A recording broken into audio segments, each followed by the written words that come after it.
Welcome to the study point guys. मैं हूं आपका दोस्त होस्ट श्री प्रभात कुमार आपके लिए लेकर आ चुका हूं आज का न्यू टॉपिक युगपथ समीकरण युगपथ समीकरण। ये हाई स्कूल का टॉपिक है।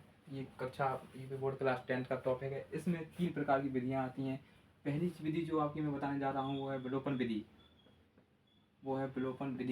इस विधि द्वारा आप किसी प्रकार के समीकरण को हल निकाल सकते हैं। दूसरी विधि जो है वो है प्रतिस्थापन विधि प्रतिस्थापन विधि एंड तीसरी विधि जो है वो है आपकी बज्र गुणनखंड विधि। ये हाई स्कूल का सबसे मोस्ट इम्पोर्टेंट टॉपिक है, बज्र गुणन विधि। ये हाई स्कूल की सबसे इम्पोर्टेंट टॉपिक है, मोस्ट इम्पोर्टेंट टॉपिक है। ये पेपर में हर साल आती है। 5 नंबर का इस सवाल इस विधि से हमेशा आता है। एक प्रतिस्थापन से आता है, एक बज्र गुणनखंड विधि से आता है। इसलिए ये दोनों विधियाँ, वैसे तो ये तीनों ही इंपॉर्टेंट है, लेकिन ये दोनों विधियाँ कुछ ज़्यादा इंपॉर्टेंट है, तो ये नोट करिए इसके आगे। चलिए देखते हैं विलोपन विधि क्या होती है। विलोपन विधि विलोपन विधि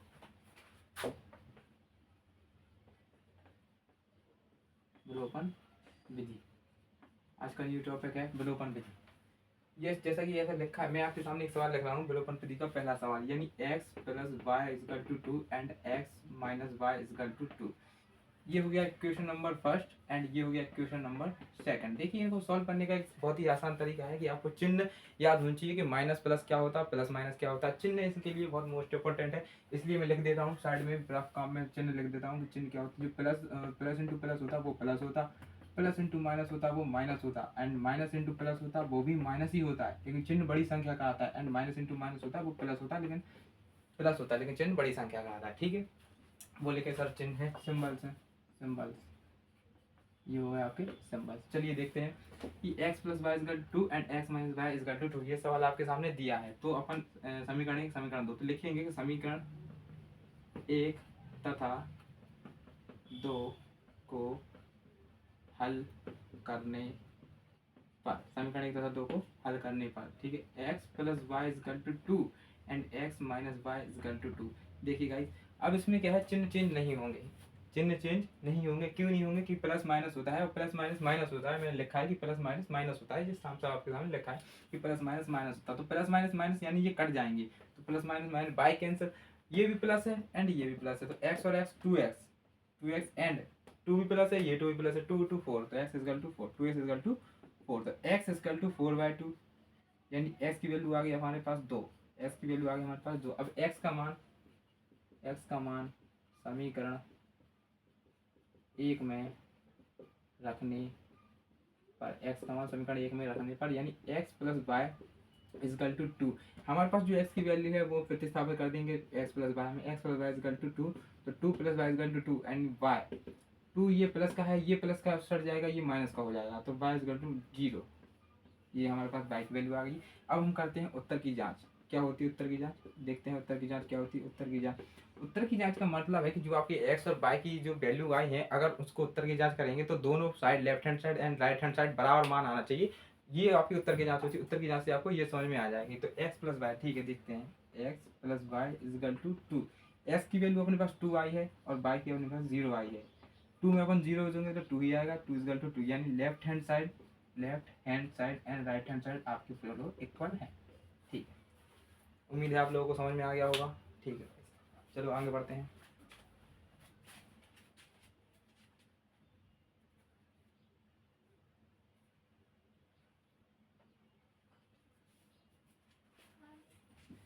देखिएगा, उसी से मिलता जुलता हुआ सवाल एक और हमारे पास आ गया है।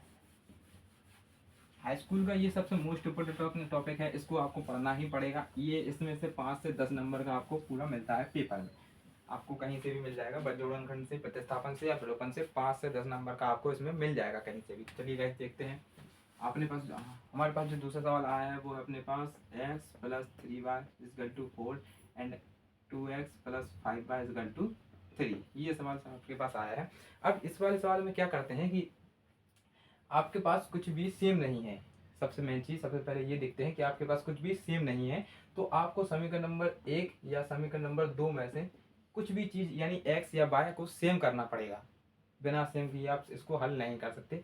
तो चलिए, अगर हम इसमें समीकरण 1 में अगर 2 से गुणा कर दें, किससे, 2 से गुणा करते हैं तो ये समीकरण x हमारा सेम बन जाएगा। कैसे, x plus 3y is equal to 4 into 2 गुणा करना है 2 से, 2 दूनी 2 का x में 2x प्लस 3 इंटू 2 तो 6y हो जाएगा और 4 दूनी 8। ये हो गया समीकरण नंबर अपना 3, समीकरण नंबर 3 हो गया। अब 2x plus 5y is equal to 3 ये है अपने पास and 2x plus 6y is equal to 8 ये है। दोनों समीकरण सेम है। अब यानी दोनों में x भी सेम है, कुछ x या y में से आपको सेम करना पड़ता है। तो हम लिखेंगे ये वाला समीकरण बड़ा है क्योंकि यहाँ 5 है यहाँ 8 है, इसलिए समीकरण 3 व 2 को हल करने पर, समीकरण 3 व 2 को हल करने पर लिखेंगे 2x plus 6y is equal to 8 and 2x plus 5y is equal to 3। देखिए गाइस इन दोनों में चिन्ह प्लस प्लस के हैं, इसलिए आप ऐसा नहीं कर सकते क्योंकि अपन को अगर जब अपन काटते हैं तो अपन को एक प्लस होना चाहिए एक माइनस होना चाहिए, तब ये कटेगा। ऐसा नहीं कर सकता, तो अपन लिखेंगे यहाँ पे घटाने पर। जब भी आप यहाँ पर घटाने पर लिखते हैं तो आपको तीनों चिन्ह बदलने पड़ते हैं, माइनस माइनस माइनस। अब ये प्लस है और ये प्लस है, प्लस माइनस माइनस, तो ये प्लस वाली संख्या कट जाएगी, लेकिन ये प्लस है 6 बाई प्लस का है एंड उसमें से घटाना है आपको 5 बाई, तो 6 बाई में से 5 बाई जाएंगे तो अपने पास बाई अकेला बचे। तो अपन रफ काम है था ये, तो आपके पास बचा y is equal to 8 plus का है 3 माइनस का है, 8 में से 3 जाएंगे 5 बचेंगे, तो y की वैल्यू अपने पास आ गई 5। y की वैल्यू कितनी आ गई अपने पास, y की वैल्यू अपने पास आ गई 5। y का मान समीकरण 1 में रखने पर, y का मान समीकरण 1 में रख दूंगा, क्या है x plus 3y is equal to 4। तो x प्लस 3, y की वैल्यू है अपने पास 5, 3 plus into 5 is equal to 4, x plus 5 3 या 15 इज इक्वल टू 4। तो x बराबर में 4, ये 15 प्लस का उससे जाएगा माइनस का हो जाएगा। जब भी गाइस कोई बराबर की संख्या उससे जाती है यहाँ से आती है तो माइनस प्लस हमेशा चेंज होते हैं। तो x बराबर में 4 से 15 का माइनस का 11 आ जाएगा अपने पास x का। अब उत्तर की जांच से ये संतुष्ट होता है कि आपका जो आंसर आया है वो सेम है अथवा नहीं है। अगर लेफ्ट हैंड साइड और राइट हैंड साइड बराबर आती है तो वो संख्या सेम है और आपका समीकरण बिल्कुल सही है, और अगर नहीं आती है तो आपने कुछ गलती कर दी है, उसको सुधारिए। तो उत्तर की जांच क्या होगा सर उत्तर की जांच में, तो x plus 3y is equal to 4। एक बात समझ लीजिए सर कि उत्तर की जांच में आप या तो इस समीकरण में रख दिए, दोनों में से किसी भी समीकरण में रख सकते हैं, लेकिन आपने जो समीकरण बनाया है यानी 2x plus 6y is equal to 8, आप इसमें मान नहीं रख सकते, क्योंकि ये जो प्राकृतिक समीकरण है ये है प्राकृतिक समीकरण, ये कृत्रिम समीकरण है, यानी ये जो नेचुरल है और ये आपने खुद बनाया है, इसलिए आप इसमें नहीं रख सकते। तो x की वैल्यू माइनस का 11 प्लस 3 इंटू y की वैल्यू है 5 इजकल टू 4, माइनस का 11 प्लस 5 15, माइनस का 11 प्लस का 15, प्लस माइनस माइनस और प्लस का 4 आ जाएगा, 4 इजकल टू 4, यानी आपका अंकन बिल्कुल सही है, left hand side is equal to right hand side. उम्मीद है आप सबको समझ में आ गया होगा।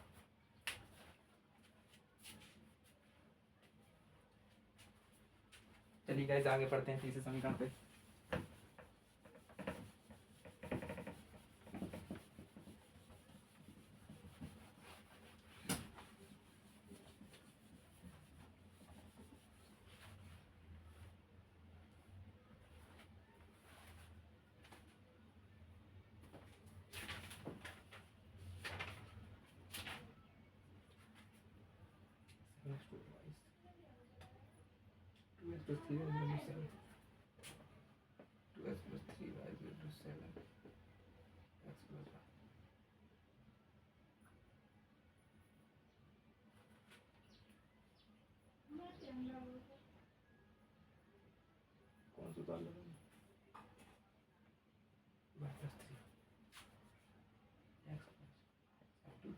सर ये आपके पास आ चुका है ये तीसरा समीकरण, सेम समीकरण है जैसा मैंने दोनों पहले करा है वैसे मिलता जुलता ये है कि प्लस दोनों साइड है, एक x ये है, एक 2x ये है, एक x ये है, 3y ये है। आप या तो y को समान कर लीजिए, या तो y के पद को समान कर लीजिए, या x के पद को समान कर लीजिए, दोनों में से आपको एक पद समान करना पड़ेगा तभी आपका हल होगा। तो अपन लिखेंगे समीकरण नंबर 1, ये हो गया इक्वेशन फर्स्ट एंड ये हो गया इक्वेशन सेकंड। ठीक है गाइस, उम्मीद है आपको समझ में आया होगा, equation first and equation second. ठीक है, इसके बाद अपन क्या करेंगे 2x समीकरण, इसमें आप बताइएगा इस y में x को सेम कर दूं या y को, चलिए y को सेम करते हैं कि समीकरण 2 में 3 से गुणा कराने पर कराने पर x plus y is equal to 3 divide by into 3x and 3x plus 3 का गुणा बाय में 3y एंड 3 जा 9। इक्वेशन नंबर थर्ड, जैसे कि मैंने कहा था कि ये प्राकृतिक समीकरण है, ये कृत्रिम समीकरण है। अब x और y की ये समीकरण नंबर फर्स्ट एंड समीकरण नंबर सेकंड में y का मान जो है वो बिल्कुल समान आ गया है। तो अपन लिखेंगे कि समीकरण 3 व 1 को हल करने पर तो 3x plus 3y is equal to 9 and 2x plus 3y is equal to 7। देखिए ये आ गया आपके समीकरण। इसमें y का मान जो है वो बिल्कुल समान है, y के मान में कोई दिक्कत नहीं है, ना कोई परेशानी है, क्योंकि y का मान इसमें जो है वो बिल्कुल समान है। y का मान आपको चेंज नहीं करना है, यहाँ चेंज हो गया तो अब तो यहाँ पर समान है, लेकिन ये दोनों प्लस हैं। एक चीज़ का ध्यान दीजिए फ्रेंड्स की एक चीज़ ये बिल्कुल सेम है, ये आपको घटाना है तो आपको यहाँ पे चिन्ह का परिवर्तन करना पड़ेगा। तो अपन को लिखना पड़ेगा यहाँ पे घटाने पर जैसे लगा दें तीनों चिन्ह चेंज हो जाते हैं। ये तीनों चिन्ह चेंज हो जाएंगे, ये प्लस हो गया माइनस ये कैंसिल हो जाएगा। 3x है, 3x में से अपना 2x जाएगा तो यहाँ पर अकेला एक x बचेगा, एक x का अपन लिखने नहीं है, यानी x इजकल टू 9 में से 7 जाएगा 2। तो x की वैल्यू अपने भाई x इजकल टू 2, ये x की वैल्यू आ गई आपके पास x इजकल टू 2। यानी अब x का मान समीकरण 1 में रखने पर, जैसा कि मैंने पहले वाले समीकरण में समझाया था कि आप किसी भी संख्या का मान यानी x हो या y हो, आप इस वाले समीकरण जो आपने बनाए हैं कृत्रिम समीकरण आप उसमें नहीं रख सकते, क्योंकि कृत्रिम समीकरण आप खुद बनाते हो वो नेचुरल नहीं होता। इसलिए ये पहले में या दूसरे में रख सकते हो, क्योंकि वो नेचुरल समीकरण होता है, वो खुद ही का बनाया हुआ होता है। आप इसमें नहीं रख सकते क्योंकि ये आपने खुद बनाया है। ठीक है सर, रखते हैं पहले में 2x plus 3y is equal to 7 and x की वैल्यू कितनी है 2 into 2 plus 3y is equal to 7। 4 plus 3y is equal to 7 and 3y यहीं पर रहेगा, ये 7 है, ये प्लस का 4 है सट जाएगा माइनस का हो जाएगा। तो 3y इजकल टू 7 में से 4 का 3 बचे एंड y इजकल टू 3 यानी y इजकल टू 1। उत्तर की जांच करना है सर, तो उत्तर की जांच कीजिए। उत्तर की जांच आपको बताती है कि आपका उत्तर सही है या गलत है। तो चलो उत्तर की जांच करते हैं। उत्तर की जांच क्या है, समीकरण नंबर सेकंड से कर लेते हैं कि x plus y is equal to 3। x की वैल्यू सर आई है आपकी 2 एंड y की आई है 1, तो ये आएगी आपकी 3/3। 3/3 का मतलब है कि left hand side and right hand side आपकी बिल्कुल सही है, कोई दिक्कत नहीं है। ऐसे ही बढ़ते रहे आगे, left hand side and right hand side आपकी समझ। उम्मीद है आप लोगों को समझ में आया होगा सवाल। चलिए आगे बढ़ते हैं।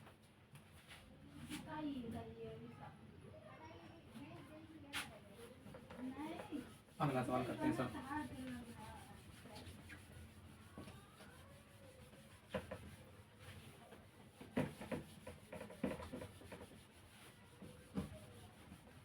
वो थोड़ी दिक्कत दे रहा है। चलिए सर आगे बढ़ते हैं, अगला सवाल देखते हैं। अगला सवाल जो अपने पास आया है वो आया अपने पास 4x and 5y is equal to 3 and 3x minus 2y is equal to 4। ये सर अपने पास सवाल आया है। अब इसमें आपकी नोटिस सवाल सेम है, आपको या तो x को सेम करना है या x के पद को या y के पद को, लेकिन यार सर इन दोनों में प्लस है, इन दोनों में प्लस माइनस है। अगर आप y के पद को सेम बनाएंगे तो आपको चिन्ह परिवर्तन नहीं करना पड़ेगा, क्योंकि यहाँ पर प्लस है यहाँ पर माइनस है, तो ये कट जाएगा, क्योंकि प्लस माइनस कट जाता है, प्लस होता है लेकिन कट जाता है, डिवाइड हो जाता है। यानी जैसे मैंने लिखा कि माइनस का 9 प्लस का 9, तो ये कट जाएगा, तो इसका आंसर 0 आ जाएगा। ठीक है सर, ये रफ काम था, मैंने आपको समझाने के लिए बताया था कि माइनस का 9 प्लस का 9 इसका 0 आ जाएगा आंसर। ठीक है, चलिए चलिए अब आगे बढ़ते हैं। इसमें सवाल में देखते हैं सवाल में क्या है। पहली चीज़ ये y का मान आप निकाल सकते हैं। उसके लिए आपको ये काम करना होगा क्योंकि यहाँ पे 5y है, यहाँ पे 2y है, तो 5y और 2y दोनों समान है नहीं है, अलग अलग हैं। तो इसके लिए आप तो y को सेम करना पड़ेगा, यानी आपको कुछ ऐसी संख्या से ऊपर गुणा करना पड़ेगा और नीचे भी, कि दोनों पद सही आए। यानी अगर मैं समीकरण 1 में, ये समीकरण 1 है एंड ये समीकरण नंबर 2 है, यानी मैं समीकरण 1 में 2 का गुणा कराता हूँ तो 5 दूनी 10 हो जाएगा, और समीकरण 2 में 5 का गुणा कराता हूँ तो भी 5 दूनी 10 ही हो जाएगा, यानी y का मान समान हो जाएगा। तो सर करते हैं कि समीकरण 1 में 2 से गुणा कराने पर, ठीक है, 4x plus 5y is equal to 3, इसमें सर 2 से गुणा कराना है 2 से, तो 4 दूनी 8x प्लस 5 दूनी 10y इजकल टू 3 दूनी 6। ये सर आपका हो गया समीकरण नंबर 1, 2 एंड समीकरण नंबर 3। सर ठीक है, इतना क्लियर समझ में आया सब बच्चों को। समीकरण नंबर 3 यानी आप समीकरण 2 में 5 से गुणा कराने पर, समीकरण 2 में 5 से गुणा कराने पर, समीकरण 2 में जब आप 5 से गुणा कराएंगे यानी 3x माइनस का 2y इजकल टू 4, इसमें आप 5 से गुणा कराएंगे तो 5 या 15x माइनस का 10y इजकल टू 4। आप देख सकते हैं कि y का मान दोनों पक्षों में सेम आ गया है, यहाँ पर भी 10y आ गया, यहाँ पर भी 10 आ गया। तो आप इसको आप हल कर सकते हैं कि समीकरण एक व नहीं सॉरी गाइस, समीकरण 3 ये समीकरण नंबर 4 है। समीकरण 3 व 4 को हल करने पर, समीकरण 3 व 4 को हल करने पर करते हैं सर समीकरण 3 है समीकरण 4 को। समीकरण 3 में क्या है आपका 8x प्लस का 10y is equal to 4 and 15x minus का 10y इजकल टू 4, ये भी आपका 4 ही है। इसमें आपको चिन्ह परिवर्तन करने की कोई जरूरत नहीं है क्योंकि यहाँ पर प्लस है, यहाँ पर माइनस है, तो प्लस माइनस कैंसिल हो जाए। जैसा कि मैंने अभी आपको बताया कि माइनस का 9 और प्लस का 9 कैंसिल हो जाता है, तो यहाँ से आंसर 0 आता है, यानी प्लस माइनस की चीज़ आपस में कट जाती है, विभाजित हो जाती है। ठीक है, चलिए देखते हैं कि प्लस का 10 है माइनस का 10 है, पक्ष समान है, बाई का मान समान है, 10 है, 10y ऊपर है 10y नीचे, तो इसको अपन काट देंगे। 15 और 8 कितने होते 23 हो जाएंगे, 23x हो जाएंगे, 23x इजकल टू 4 और 4 8। अब x इजकल टू 8/23 आपका x की वैल्यू आ जाएगी। अब x का मान, x की वैल्यू आ गई, अपन को y की भी निकालनी है, तो x का मान समीकरण 1 में रखने पर, समीकरण 1 में रखने पर x का मान तो 4x प्लस का 5y is equal to 3, 4 into x की वैल्यू है अपने पास 8/23 प्लस का 5y is equal to 3, 8 choco 32/23 plus का 5y is equal to 3, 5y is equal to 3 minus 32/23। इसका आप इसमें गुणा कराएंगे तो 5y इजकल टू 69 माइनस 32/23 आ जाएगा सर एलसीएम। तो इसके बाद आपकी जो प्रोसेस होगी वो थी 5y is equal to 9 to 7 and 3 6 37/23। इसका जब आप इसमें गुणा कराएंगे तो 5 10 15 से 11 115 y इजकल टू 37 एंड जो अपने पास y का मान आएगा वो आएगा 37/115। ये होगी अपनी y की वैल्यू। उत्तर की जांच करने की जरूरत नहीं है क्योंकि दोनों वैल्यू समान है। उम्मीद है आप लोगों को समझ में आएगा। बस ऐसे ही जुड़े रहिए मेरे साथ। थैंक यू, फिर मिलते हैं।